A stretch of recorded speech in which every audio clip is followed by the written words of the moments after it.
Monsieur Cissé, léegi ma expliquer un peu plus en détail problème bi ma lié à Ecobank. En fait, il y a quelques semaines, c'est-à-dire en fin d'année, vers le 20 comme ça, le 27 plus précisément, dama defoon benn demande d'une attestation de virement irrévocable. Parce que sama sœur bu ndaw a ndaw bi dafa amoon une préinscription pour aller étudier en France si benn université. Léegi dafa am puisque dafa am préinscription si dossier yi ñu koy laaj dañ koy laaj prise en charge léegi prise en charge boobu pour nga mën ko justifier il faut nga am une attestation de prise en charge ou attestation de virement irrévocable. Léegi man puisque dama soxla woon attestation boobu te man maa ngi domicilié Ecobank ci laa dem Ecobank pour ma def une demande d'attestation. Léegi bi ma demee foofu def cette demande d'attestation d'ailleurs jour boobu dañ ne ma il faut me revenir dans 48 heures parce que dañ ma laaj xale bi kañ la am rendez-vous bi ma ne leen lundi prochain. Léegi nag biñ ne ma dans 48 heures on était mercredi donc vendredi laa ko waroon ñëw jësi. D'ailleurs jour boobu bi ma ñëwee pour récupérer attestation bi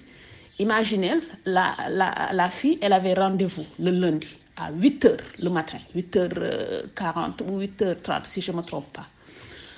Man ma ànd xale bi dem di récupérer attestation bi ñu ne ma attestation bi 48 heures lañ ma wax de ñu ne ma attestation bi mënul génn tey lundi rek lay génn. Ma ne leen mais yéen man bi ma ñëwee di def dépôt bi fii yéen 48 heures ngeen ma wax te man nee naa leen xale bi elle a rendez-vous à 8h30 donc attestation boobu déjà man bu ma si waree jot ngeen ne ma lundi loolu amatul sens parce que xale bi da ko soxla si ay dossier ma wax jëm kaw jëm suuf ñu ne ma mardi si la suñu problème sax foofu la commencé si la def foofu un scandale ma ne leen mais li ngeen di def yéen tegu leen ko fenn parce que kii papier am da ko soxla te dafa war a dem déposer. Donc fii c'était un vendredi fii tey man du ma fi bouger parce que ñaanuma leen lebuma leen c'est un papier bu ma leen di laaj que vous me devez de droit que vous devez me remettre sama xaalis laa fi bàyyi lebuma leen ñaanuma leen. Foofu laa wax ak dame bi qui est ici à l'agence de Ouakam qui est très désagréable d'ailleurs je tiens à le souligner très désagréable amul benn respect si nit ci la jóg dugg ki ne ci biir wooma qui est un peu plus calme femme boobu ne ma xaaral ci la dugg génn dem agence ba lijjantil ma papier bi ñëw jox ma papier bi biñ ma joxee papier bi xale bi war a dem déposer d'ailleurs biñ ma joxee papier bi jour boobu daf ma jox papier bi ma signé. Elle m'a rien dit. Alors que c'était son rôle, mu expliquer ma exactement papier bi comment ça doit se faire après bu xale bi amee visa wala bu ñàkkee pour man ñoom ñoo ma waroon expliquer ba mu leer pour ma mën a xam man fan laa jëm ma laaj ko ma ne ko léegi nan lay demee papier bi après bu amee wala bu amul mu ne ma s'il y a un refus il suffit juste d'amener la lettre de refus pour ñu mën a débloquer fonds yi loolu la ma femme bi wax ma ne waaw. Ma jël papier bi xale bi boole ko ak ay papier am formulaire am yëpp dem déposer ko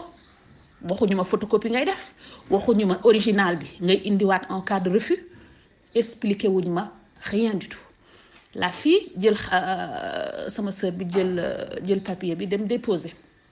bi mu demee déposer original bi ambassade parce que man xaw ma j'ai pas l'habitude de faire ce genre de démarche elle non plus ñu jël papier original bi yëpp boole dem déposer ambassade France bi mu déposer yàlla def malheureusement quelques semaines plus tard ñu woo ko elle a pas obtenu le visa. Et puisqu'elle n'a pas obtenu le visa, moi je suis dans l'obligation d'aller faire d'aller renseigner ma banque wax leen ne léegi xale bi amul visa bi dañu war a débloquer fonds yi si laa jël lettre bi boole ko waaw lettre de refus bi dem agence Ouakam fi ma am habitude dem bi ma demee ñu ne ma léegi da ngay def lettre à main levée nga boole ko attestation originale attestation de virement bi ñu la joxoon original bi nga ñëw déposer ko ma ne leen attestation bi ngeen ma joxoon ñu ne waaw ma ne attestation boobu man yoruma ko attestation bi yoruma ko man attestation bi xale bi moom la déposé banque moom la déposé fële naka la tuddati ambassade man waxu leen ma woon da nga indi attestation bi man daal j'ai la lettre de refus et heureusement le jour où vous m'avez remis cette attestation je l'ai prise en photo parce que dama ko doon envoyé sama sœur bi elle-même donc je l'ai prise en photo donc c'est dans mon portable j'ai cette photo là je peux faire la lettre à main levée j'ai la lettre de refus de l'ambassade qui signifie que la fille n'a pas obtenu son visa waaw loolu daal laa mën a déposer instant yi pour ngeen débloquer ma sama fonds yi fille bi ne femme bi nekk foofu femme chef d'agence bi nekk Wakam elle a appelé quelqu'un léegi kooku ne ko non il faut impérativement la lettre l'original sinon on ne peut pas débloquer les fonds ma ne ko mais man awma lettre originale bi ma ça je vous l'ai dit j'ai la photo sur mon portable j'ai la lettre de refus mais je n'ai pas l'attestation originale mu ne ma de toute façon cet argent elle ne sera pas bloquée là éternellement un jour ou l'autre puis dans un an elle sera débloquée ma ne ko mais yéen vous vous foutez de moi ma ne ko vous vous foutez de moi là je mets de l'argent on parle de 5 millions 200 francs CFA qui est bloqué chez vous et vous me dites de toutes les façons l'argent elle ne sera pas bloqué éternellement donc en attendant moi je vais être là tranquille à attendre que cet argent soit débloqué ma ne ko loolu mënuma ko mu ne ma à moins que vous allez à l'agence qui se trouve à l'école normale nga xool nga gis chef d'agence bi ma ne ko xanaa noonu si laa jóg woo sama rakk bi si ki doon déposé ma ne ko ñëwal ma ànd ak yow comme ça nga indaale sa passeport et tout pour ñu justifier clairement que tu n'as pas obtenu ton visa si la ànd ak moom ñu ànd dem agence bi nekk école normale alors bi ñu demee agence bi nekk école normale on a vu la chef d'agence là-bas aussi je tiens à signifier la fille qui était à l'accueil très désagréable et c'est toujours les femmes à Ecobank toujours elles sont désagréables impolies elles traitent les gens comme du n'importe quoi te yow leboo leen ñaanoo leen da nga fa teg sa xaalis elles vous traitent de manière boo xam bu kenn xamul je tiens à le souligner mais le chef d'agence en question un certain monsieur Ndiaye qui est très très gentil c'est le seul qui a été à l'écoute c'est le seul qui m'a écouté si sama xaalis bu ma def foofu si sama xaalis bu ma bàyyi foofu Ecobank bloqué ko ne duma ko débloqué c'était le seul personne qui a été à l'écoute bi ma demee il m'a accueilli très gentiment dans son bureau ma expliqué ko cas bi alors bi ma ko expliqué cas bi mu ne ma léegi nii la ñuy def da ngay bind lettre bi nga boole koox la photocopie du passeport de votre sœur nga boole koox la lettre de refus donc nga expliquer en détail ci lettre bi que l'original vous ne l'avez plus vous l'avez déposé à l'ambassade de France nga expliquer lépp tout en détail mu ne ma du am benn problème dinañ ko mën a débloquer ma def lépp mu indil ma feuille j'ai fait la lettre dans son bureau puisque ma sœur n'avait pas amené son passeport avec elle elle l'avait dans son portable si la ko envoyé par mail la photocopie de son passeport ñu envoyé ko la lettre de refus ma envoyé ko photo bi ma jëloon le jour où ils m'ont remis cette attestation donc tout pour avoir des preuves claires si la ko envoyé mu envoyé ko daal di ma jox sa carte ni ma s'il y a des choses que vous voulez savoir après vous pouvez m'appeler de toute façon je vous serai toujours là je vous expliquerai plus clairement alors si la jël carte bi ma dem ma toog 2 jours j'ai pas eu de nouvelles donc le vendredi dernier puisque man awma nouvelle ma toog ba ay ma xool ay midi yooyu c'est là ko mu ne ma ah tiens madame Sané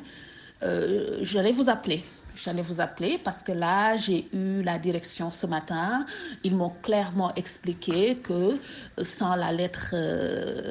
originale de l'attestation de virement irrévocable ils sont dans l'impossibilité de vous débloquer vos fonds ma ne ko mais yéen da ngeen di jaaxal ma ne ko yéen xaalis boo xam ne nit ki daf ko jël daf ko soxla pour bu demee pour bu demee bu amee visa loolooy tax ngeen mën ko virer xaalis bi ngeen dagg ma ay frais de virement bloqué lu mat 5 millions 200 xale bi demul ñu indil leen comme preuve refus bi lépp ngeen ne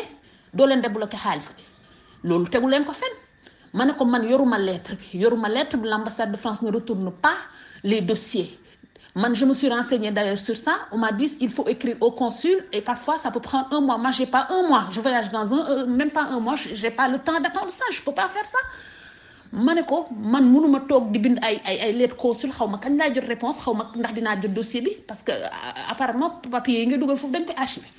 man mënuma loolu yéen vous avez toutes les preuves comme quoi le visa a été refusé donc je vous demande de débloquer mes fonds c'est tout ce que je vous demande mu ne ma malheureusement c'est impossible voilà lii ma wax jëm kaw mu ne ma malheureusement c'est impossible ma ne ko puisque c'est impossible nag man dinaa dem fi ma war a waxee ma wax fi ma war a waxee ma wax et je vais pas en rester là waaw nii nag laa def que j'ai pu parler à Malick qui est Malick mu yor page luttons contre l'indiscipline si la ma defal poste boobu si la ma pas mal de gens ils sont venus chez moi de mon côté ils m'ont demandé de vous contacter vous l'actif pour que on puisse régler le problème parce que apparemment vous aidez les gens qui ont des soucis avec les établissements financiers franchement Sénégal on a tous les problèmes du monde nit da ngay liggéey sa xaalis ah loo xam foo koy def nga jël ko dugal ko ci banque yi ngay dem foofu di def ay virement ñu lay toroxal mel ni comme si dañ lay may mel ni comme si dañ lay sarax banque yi sonal nañu indiscipline totale moo nekk ci banque yi indiscipline totale gap yi toujours des problèmes da ngay dem di retrait xaalis sa xaalis bi du génn ñu dagg la xaalis bi pour nga jot si déjà da ngay duggati foofu ñu lay kalli loolu kese dina jeexal xol bu ma waree dem si banque sa journée bi sa liggéey lépp day yàqu ndax ñoom waaw voilà donc loolu laa bëggoon apporter témoignage audio pour daal ñu def tout pour que mon problème soit résolu parce que man je suis dans l'urgence xale bi tamit elle a d'autres alternatives pour partir et ça se présente maintenant et on a besoin de cet argent là voilà. Merci monsieur Cissé merci beaucoup désolé de la longueur sama xol bee dafa jeex trop